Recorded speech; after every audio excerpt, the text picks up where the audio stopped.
একটা গিভেন্স যায়, যখন আমি যোগাযোগ করি তখন বলছে না আমাদের তো বিল্ডিং প্ল্যান নেই, আমরা তো অফলাইনে করি না, এটা ব্লক দেয়।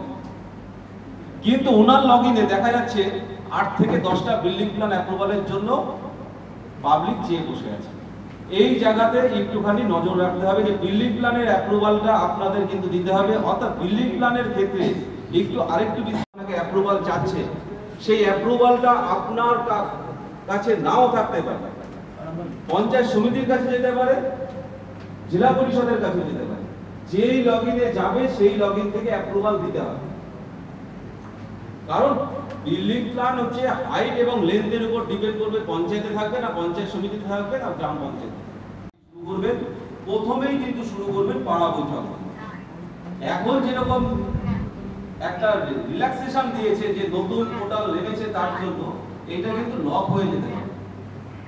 যেরকম ই গ্রাম স্বরাজের ক্ষেত্রে লক হয়ে যায়, এটাও লক হয়ে যেতে পারে। তাই পাড়া বৈঠক যখন শুরু হবে সামনের মাস বা তার 2 মাস পরেই যখন শুরু করবে, ফার্স্ট কাজটা শুরু হবে কিন্তু পাড়া বৈঠক কোথা থেকে। তারপরে আসবে জিপিডিপি। পাড়া বৈঠক হয়ে যাবার পর পাড়া বৈঠকের পরে আসবে গ্রাম সভা, বা ছুটিতে আছে বা বাড়িতে আছে। তাহলে পঞ্চায়েত ডিপার্টমেন্ট কি করেছে, একটা অ্যাপস তৈরি করে দিয়েছে। আগে কি হতো, আপনারা পোর্টালে খুলতেন বা সফটওয়্যার, তার আগে ছিল কি সফটওয়্যার খুলে ভেরিফাইটা না করা পর্যন্ত মান্থ ক্লোজ করতে পারতেন না।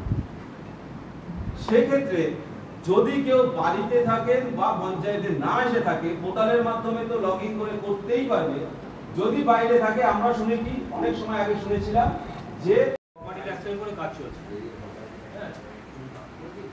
এগুলো ধরুন এই বছরটা এরকম চলবে, হ্যাঁ এরকম চলতে থাকবে।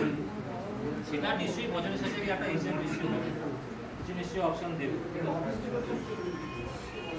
অবস্থা খুব খারাপ, আর যদি এখন কাজ না করে আগস্ট প্রায় যেতে বসছে, তাহলে আর ক্ষমতা আর ডাইরেক্ট ক্যাশবুকে এন্ট্রি হয়ে যাচ্ছে। অনেকদিন বন্ধ, এই এপিএতে লঞ্চ টাইমে আপলোড না করলে এপিএতেই ফেল আছে। এপিএতে যে ম্যান্ডেটরি কন্ডিশন আছে, অসুবিধার সম্মুখীন হওয়ার জন্য আমাদের কি হলো, একটা জেনারেশন থেকে একটা জেনারেশনে ডেভেলপমেন্টে দিয়ে যেতে হবে। যেমন যদি আমরা ধরি মোবাইল, আজকে সবাই স্মার্টফোন ইউজ করছে।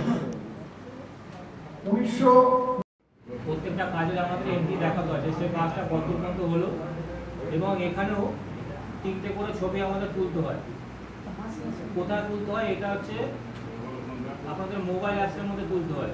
গ্রাম স্বরাজের মোবাইল অ্যাপস আছে তো,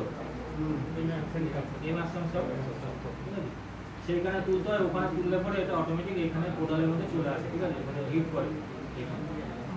তারপরে কি যখন কাজ কমপ্লিট হয় তখন পেমেন্ট, তখন এখানে পেমেন্ট প্রসেসটা কমপ্লিট হয়, ঠিক আছে। মেনলি এইভাবে ফিটিং ফিনান্সের কাজ আমরা তুলে থাকি এবং তার পেমেন্ট করে থাকি, এবং প্রত্যেকটা কাজের আপডেট এখানে আমরা যখন যে কাজটা যে মানে কন্ডিশনে থাকে, মানে ফার্স্ট স্টেপ, তারপর মিডল স্টেপ এবং লাস্ট স্টেপ, মানে ওয়ার্ক শুরু হচ্ছে, ওয়ার্ক মিডল এন্ডে আছে, মানে প্রোগ্রেস।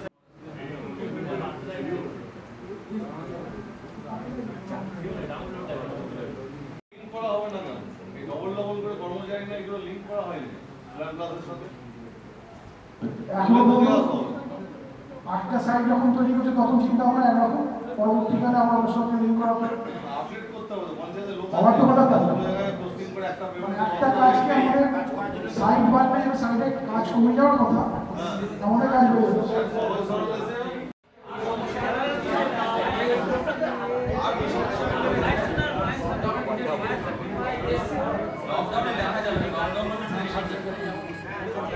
বলো একইভাবে সাইটের ক্ষেত্রে যেমন আমরা কাজ করছি, ওয়েবসাইটের ইউআরএলটা দেবো, যখন ইউআরএলটা একটা ওয়েবসাইটকে লিঙ্ক করাবে, সেই পেজটা খুলবে, এর মধ্যে একটা সফটওয়্যার নেই। সেটা কি সফটওয়্যার? ব্রাউজার।